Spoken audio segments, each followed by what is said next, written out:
शायद आप नहीं जानते होंगे कि 1970 के दौर में अफगानिस्तान किसी मॉडर्न यूरोपियन कंट्री से कम नहीं था। ये तस्वीरें किसी मॉडर्न यूरोपियन देश की नहीं बल्कि अफगानिस्तान की हैं। ये लगभग आज से 53-54 साल पहले का अफगानिस्तान है, जहां पर वुमेन को किसी वेस्टर्न कंट्री जैसे राइट्स मिले हुए थे। यूनाइटेड किंगडम के एक साल बाद ही 1919 में अफगानिस्तान में औरतों को वोट करने का राइट भी मिल गया था। अफगान वुमेन की एजुकेशन पर, कहीं आने जाने पर, कपड़े पहनने पर कोई पाबंदी नहीं थी। यहाँ तक कि 1960 में ही अफगान वुमेन ने पॉलिटिक्स में कदम रख दिया था। अनाहिता रातिबजाद वो पहली वुमेन थी जो 1965 में पार्लियामेंट में इलेक्ट हुई थी और 1970 के दौर में काबुल यूनिवर्सिटी में पढ़ने वाले स्टूडेंट में 60% पॉपुलेशन वुमेन की थी। 1950s और 60 के बीच फॉरेन इन्वेस्टमेंट के चलते अफगानिस्तान के इंफ्रास्ट्रक्चर पर भी काफ़ी काम हुआ था और 70s के दौर में गार्डन आर्किटेक्चर, माउंटेन्स और फ्रेंडली लोकल्स के चलते अफगानिस्तान में टूरिज्म भी बूम पर था। लेकिन 1970 के बाद ही अफगानिस्तान की इस उन्नति और मॉडर्नाइजेशन पर कुछ लोगों की नज़र लग गई थी और अब शायद ही कभी अफगानिस्तान में वो मॉडर्न दौर, वो प्रोग्रेस, वो गोल्डन ईरा फिर से वापस आ पाएगा। जहां हमने दूसरे देशों को पिछड़े से मॉडर्न बनते देखा है, वहीं अफगानिस्तान को एक मॉडर्न कंट्री से वापस पिछड़ा हुआ देश बनते देखा है। दूसरी चीज, इस वीडियो में मैं आपको ये भी बताऊंगा कि क्यों अफगानिस्तान को ग्रेवयार्ड ऑफ एम्पायर्स, साम्राज्यों का कब्रिस्तान क्यों कहा जाता है।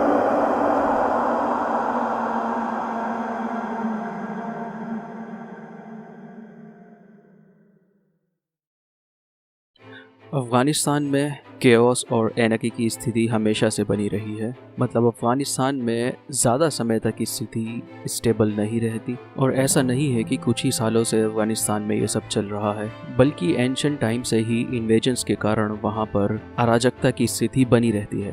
पहले अफगानिस्तान के कुछ क्षेत्र और कुछ हिस्से एंशिएंट इंडिया के गंदहारा का हिस्सा थे। गंदहारा यानी जो आज का कंदहार जिसे बोला जाता है, जो कि अब वेस्ट पाकिस्तान और ईस्ट अफगानिस्तान का हिस्सा है।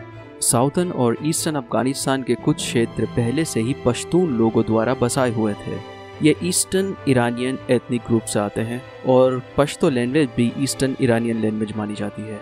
हिस्टोरिकल डॉक्यूमेंट के अनुसार 550 BC के आसपास अफगानिस्तान पर अकेमेनिड एम्पायर का शासन हुआ करता था, जिसे अकेमेनियन एम्पायर या अकेमेनियन डायनेस्टी भी कहा जाता है। ये एक एंशिएंट ईरानियन एम्पायर था और इसके फाउंडर थे Cyrus the great. Cyrus the great ने इंडस वैली के वेस्ट रीजन पर अपना साम्राज्य स्थापित किया था और फिर साइरस की मृत्यु के बाद डेरियस फर्स्ट ने इस साम्राज्य का एक्सपेंशन किया था और फिर 331 BC के आसपास यहाँ पर अलेक्जेंडर द ग्रेट द्वारा आक्रमण कर दिया जाता है और फिर डेरियस थर्ड और अलेक्जेंडर के बीच एक बैटल लड़ी गई जिसे बैटल ऑफ गौगमेला भी कहा जाता है और इस बैटल में किंग डेरियस के हार के साथ ही पर्शियन अकेमेनियन एम्पायर का एंड होता है और ग्रीक एम्पायर का शासन शुरू होता है।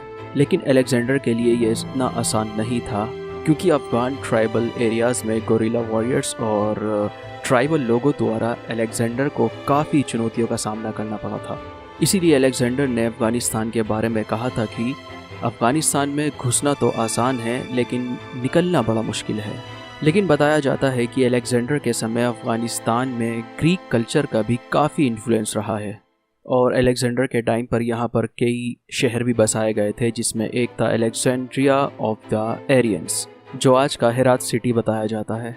और फिर 323 BC के आसपास अलेक्जेंडर की मृत्यु हो जाती है और उसी के साथ ही अलेक्जेंडर का साम्राज्य बिखरना शुरू हो जाता है और फिर अलेक्जेंडर के सेनापति सेल्यूकस द्वारा ईस्टर्न पार्ट पर कब्जा कर लिया जाता है और सेल्यूकस अपने आप को एम्परर घोषित कर देता है और फिर यहीं से सेल्यूसिड डायनेस्टी और सेल्यूसिड एम्पायर की शुरुआत होती है। उसके बाद मयूरा एम्पायर द्वारा यहाँ पर अटैक कर दिया जाता है, जिसे लीड कर रहे थे चंद्रगुप्त मौर्य और फिर कई रीजन्स और टेरिटरीज पर मयूरा डायनेस्टी का कब्जा हो जाता है और फिर सेल्यूकस और चंद्रगुप्त मौर्य के बीच एक पीस ट्रीटी भी साइन होती है, जिसमें south Hindu Kush territory Mayura empire के हिस्से में आती है, जिस पर अलेक्जेंडर ने कब्जा कर लिया था। और कुछ सोर्सेस का कहना है कि इस पीस ट्रीटी में इंटर मैरिज भी शामिल थी, जिसमें सेल्यूकस की डॉटर की शादी होती है और बदले में सेल्यूकस को 500 हाथी दिए जाते हैं। और मयूरा डायनेस्टी के समय पर ही अफगानिस्तान में बुद्धिज्म का भी राइज हुआ था और इसके बाद भी अफगानिस्तान में इन्वेजन्स का सिलसिला जारी रहता है और एक के बाद एक किंगडम्स यहाँ पर अपना शासन स्थापित करते हैं, जैसे गीको Bactrian kingdom, Indo Greek kingdom, Indo Scythians kingdom, Indo Parthians, कुशान्स, ससेनियन एम्पायर, हुनाज, व्हाइट हंस और इनके अलावा और भी एम्पायर्स द्वारा यहाँ पर आक्रमण का सिलसिला चलता रहता है। और इसके बाद ही यहाँ पर कुशान्स एम्पायर का एंड होता है और ससेनियन एम्पायर का राइज होता है। और ये ससेनियन एम्पायर जो था ये एक पर्शियन एम्पायर था जिसे आखिरी किंगडम भी माना जाता है पर्शियन एम्पायर का। और जब अफगानिस्तान में ससेनियन एम्पायर का शासन था उस समय पर यहाँ आगमन होता है अरब मुस्लिम रूलर्स का। लेकिन शुरुआत में अरब मुस्लिम रूलर्स को यहाँ पर कामयाबी नहीं मिलती क्योंकि उस टाइम पर अफगानिस्तान छोटी छोटी लेकिन मजबूत रियासतों में बटा हुआ था, जिसके द्वारा अरब मुस्लिम फोर्सेस को काफ़ी चुनौतियों का सामना करना पड़ा था। वैसे मुस्लिम आर्मी ने ससेनियन ईरानियन एम्पायर को बैटल ऑफ नहावन में ईरान में हरा दिया था, लेकिन जब मुस्लिम फोर्सेस अफगानिस्तान की तरफ बढ़ी तो अफगानिस्तान में उन्हें भारी रिवोल्ट का सामना करना पड़ा। वैसे 9वीं सेंचुरी के आसपास अफगानिस्तान में कुछ लोकल इस्लामिक डायनेस्टी का उदय होना भी शुरू हो गया था, जिसमें से एक थी तिहरीदिस डायनेस्टी जिसने नॉर्दर्न अफगानिस्तान के रीजन में कब्जा जमा लिया था। लेकिन अफगानिस्तान में पूरी तरह जो इस्लाम और मुस्लिम रूलर्स का जो आगमन होता है ये होता है 11वीं सेंचुरी के आसपास, जब गजनी डायनेस्टी के महमूद गजनी ने ईरान से लेकर इंडिया तक एक विशाल साम्राज्य स्थापित कर दिया था जिसका नाम था गजनविद साम्राज्य। फिर 1150 में गजनविद एम्पायर पर गोरीज द्वारा अटैक कर दिया जाता है और मुइजुद्दीन, जिसे मोहम्मद ऑफ गोरी भी कहा जाता है, इसने गजनविद एम्पायर को हराकर गोरी साम्राज्य स्थापित कर लिया था। उसके बाद मंगोल्स का इन्वेजन होता है और 1220 के आसपास अफगानिस्तान पर जेंगिस खान द्वारा अटैक कर दिया जाता है। उस टाइम पर अफगानिस्तान में ख्वारिज़मिन एम्पायर का शासन था जिसके रूलर थे जलालुद्दीन, और वहाँ जेंगिस खान को भारी रेजिस्टेंस का सामना करना पड़ता है, जिसमें जेंगिस खान के ग्रैंडसन मुतुकन की मृत्यु भी हो जाती है, जिसके बदले में मंगोल्स आर्मी बहमिया सिटी में मैसेकर करती है और सब कुछ डिस्ट्रॉय कर दिया जाता है। और 14वीं सेंचुरी के आसपास अफगानिस्तान पर तिमूर द्वारा अटैक कर दिया जाता है। तिमूर जो कि तुर्क मंगोल ट्राइब से आता था, जिसे तैमूर भी कहा जाता है। तिमूर अफगानिस्तान के नॉर्दर्न क्षेत्र में अपना कब्जा जमा लेता है और यहीं से तिमूरिद एम्पायर की शुरुआत होती है और हेरात सिटी को इस एम्पायर की कैपिटल बनाया जाता है। और कंदहार शहर की गद्दी तिमूर का ग्रैंडसन पीर मोहम्मद संभालता है। और तिमूरिद शासनकाल में अफगानिस्तान में इंफ्रास्ट्रक्चर को भी रिबिल्ड किया जाता है जो पहले डिस्ट्रॉय हो चुका था। और फिर 16वीं सेंचुरी आते आते तिमूरिद एम्पायर का भी डिक्लाइन शुरू हो जाता है और एक नए रूलर का राइज होता है जिसका नाम था बाबर। बाबर काबुल को अपना कैपिटल बनाता है और 1522 के आसपास कंधार को कैप्चर करता है और फिर 1526 के आसपास वो भारत में दिल्ली की तरफ भी बढ़ता है। और फिर आगे चलकर सफ़ाविद डायनेस्टी का भी राइज होता है। सफ़ाविद डायनेस्टी एक इरानियन शिया मुस्लिम डायनेस्टी थी और सफ़ाविद डायनेस्टी और मुग़ल डायनेस्टी के बीच युद्ध भी होता है जिसमें अफगानिस्तान के वेस्ट पार्ट में सफ़ाविद डायनेस्टी का कब्जा हो जाता है और ईस्टर्न पार्ट मुगल्स के अंडर में आ जाता है जिसमें साउथ ऑफ हिंदू कुछ भी शामिल था। और कुछ समय बाद आगे चलकर एक नए रूलर की एंट्री होती है जिसका नाम था नादिर शाह अफशर। और नादिर शाह भी एक ईरानियन रूलर था और अब अफगानिस्तान पर नादिर शाह द्वारा अटैक कर दिया जाता है जिसमें काफ़ी टेरिटरीज जो मुगल्स के अंडर में थी जिसमें हिंदू कुछ भी शामिल था उन पर भी नादिर शाह द्वारा कब्जा कर लिया जाता है। और नादिर शाह को ईरानियन हिस्ट्री का एक one of the most powerful king भी माना जाता है और नादिर शाह द्वारा ही अफशरीद डायनेस्टी की शुरुआत हुई थी। और नादिर शाह के बाद यहाँ पर अहमद शाह दुर्रानी का रूल शुरू होता है जिन्होंने दुर्रानी एम्पायर खड़ा किया था और मॉडर्न अफगानिस्तान की स्थापना भी की थी। यहाँ पर बने ऊंचे किले, बर्फीले पहाड़, ट्राइब्स, गोरिल्ला वॉरियर्स, इनकी वजह से बाहरी इन्वेडर्स भी समझ गए थे कि अफगानिस्तान में इन्वेड करना तो आसान है लेकिन टिकना बड़ा मुश्किल है।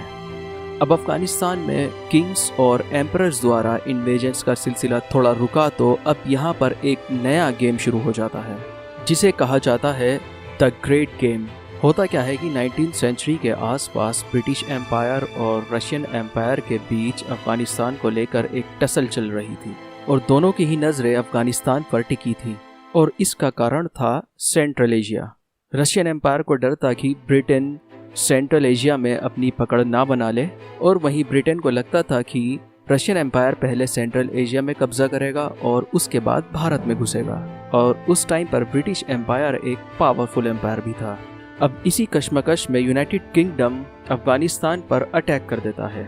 अब यहीं से एंग्लो अफगान वॉर्स की शुरुआत हो जाती है। अब 1839 में पहला एंग्लो अफगान वॉर शुरू होता है, जिसमें ब्रिटेन काबुल पर अटैक कर देता है।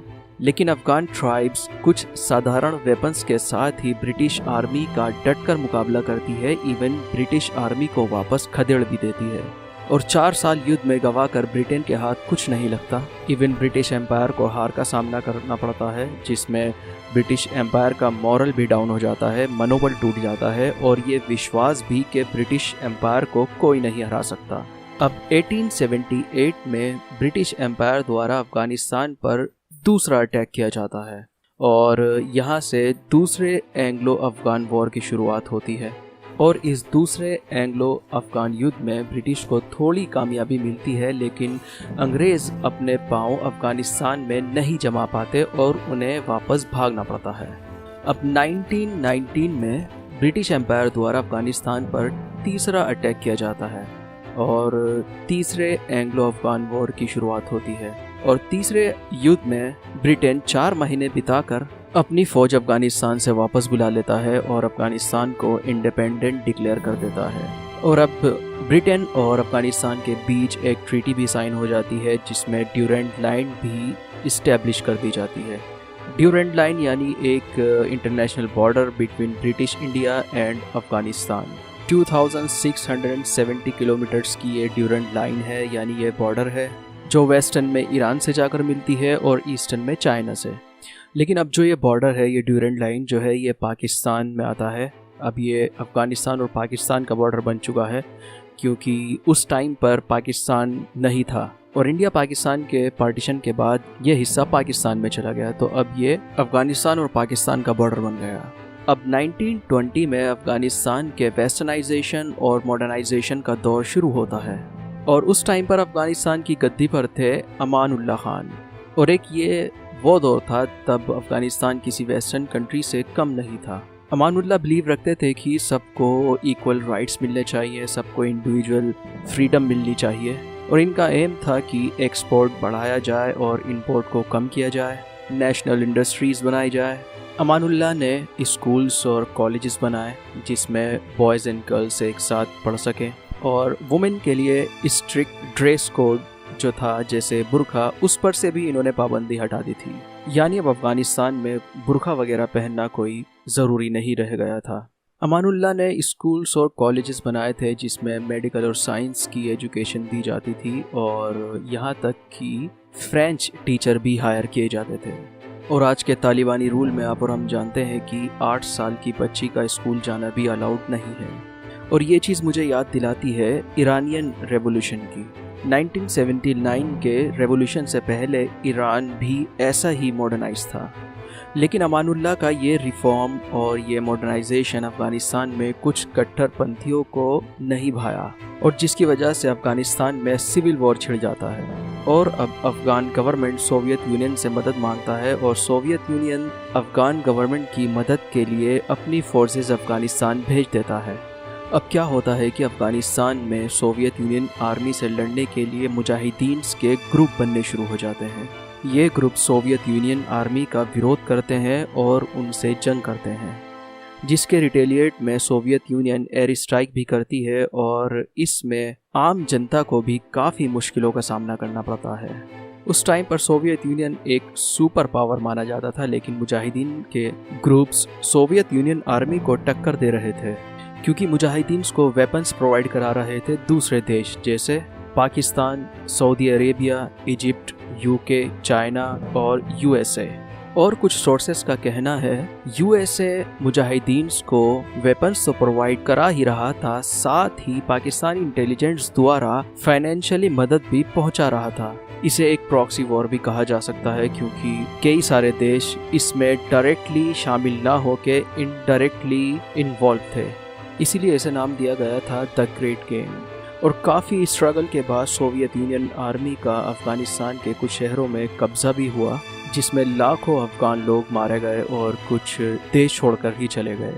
लेकिन ट्राइबल एरियाज में अब भी मुजाहिदीन का दबदबा बना हुआ था और बताया जाता है कि सोवियत यूनियन को लगता था कि साल 6 महीने में स्थिति नॉर्मल हो जाएगी, अफगानिस्तान में गवर्नमेंट इस्टेब्लिश हो जाएगी और सोवियत यूनियन आर्मी वापस चली जाएगी। सोवियत यूनियन आर्मी को ये नहीं पता था कि उन्हें मुजाहिदीन के एक भारी प्रतिरोध और गोरिल्ला वॉरियर्स का सामना करना पड़ेगा। अफगानिस्तान की स्थिति सुधरने में 9 साल लग जाएंगे और सोवियत यूनियन को अपनी पूरी पावर लगाने के बाद भी अफगानिस्तान में जीत नहीं मिली। इकोनॉमी पर बुरा असर पड़ा, वो अलग से। और फिर सोवियत यूनियन को रियलाइज हुआ और 9 से 10 साल खर्च कर उसने अपनी आर्मी को 1988 में अफगानिस्तान से वापस बुला लिया।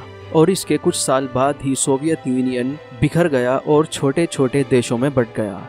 और कुछ एक्सपर्ट्स का मानना है कि इसी युद्ध की वजह से सोवियत यूनियन का विभाजन हुआ था। और सोवियत यूनियन के वापस जाते ही अफगानिस्तान में तालिबान का राइज हुआ और फिर तालिबान ने धीरे धीरे अफगानिस्तान पर कब्जा करना शुरू किया। पहले हेरात सिटी को कब्जाया और फिर बुरहानुद्दीन रब्बानी, जो उस टाइम के अफगानिस्तान के प्रेसिडेंट थे, उनको हटाकर राजधानी काबुल पर भी कब्जा कर लिया। और लगभग कुछ ही सालों में पूरे अफगानिस्तान पर तालिबान की हुकूमत हो गई। और अब 2001 में अमेरिका अफगानिस्तान पर अटैक करता है। कारण था ओसामा बिन लादेन। 7 अक्टूबर 2001 को अमेरिका ने 9/11 के रिटेलिएशन में अफगानिस्तान पर अटैक कर दिया और इस ऑपरेशन को नाम दिया गया था ऑपरेशन एंड्यूरिंग फ्रीडम। और अमेरिका ने तालिबान पर काफ़ी हद तक कंट्रोल पा भी लिया था, लेकिन ये कंट्रोल ज़्यादा समय तक नहीं चल पाया क्योंकि तालिबानी अमेरिकन फोर्स के साथ साथ अफगान गवर्नमेंट पर भी छुपकर गोरिल्ला अटैक किया करते थे। और फिर 2006 में अफगानिस्तान की सिक्योरिटी की जिम्मेदारी नाटो के हाथों में आ जाती है और फिर ये युद्ध 14-15 सालों तक चलता रहता है। और फिर 2 मई 2011 को 9/11 का मास्टरमाइंड ओसामा बिन लादेन भी अमेरिकन फोर्स के हाथों मारा जाता है। लेकिन अफगानिस्तान में तालिबान और अमेरिकन फोर्सेस अब भी एक्टिव थे। अमेरिका भी अफगानिस्तान में इतने साल गंवाकर तालिबान को ख़त्म नहीं कर पाया। शायद इसीलिए अफगानिस्तान को ग्रेवयार्ड ऑफ एम्पायर्स भी कहा जाता है, यानी साम्राज्यों का कब्रिस्तान। और अब 2021 में अमेरिकन प्रेसिडेंट जो बाइडेन ने अमेरिकन फोर्सेस को वापस अफगानिस्तान से बुला लिया और जैसे ही वेस्टर्न फोर्सेस वापस जाती हैं, फिर से तालिबान अफगानिस्तान पर कंट्रोल कर लेता है। तो आज की वीडियो में इतना ही। मिलते हैं नेक्स्ट वीडियो में ऐसे ही किसी इंटरेस्टिंग टॉपिक के साथ।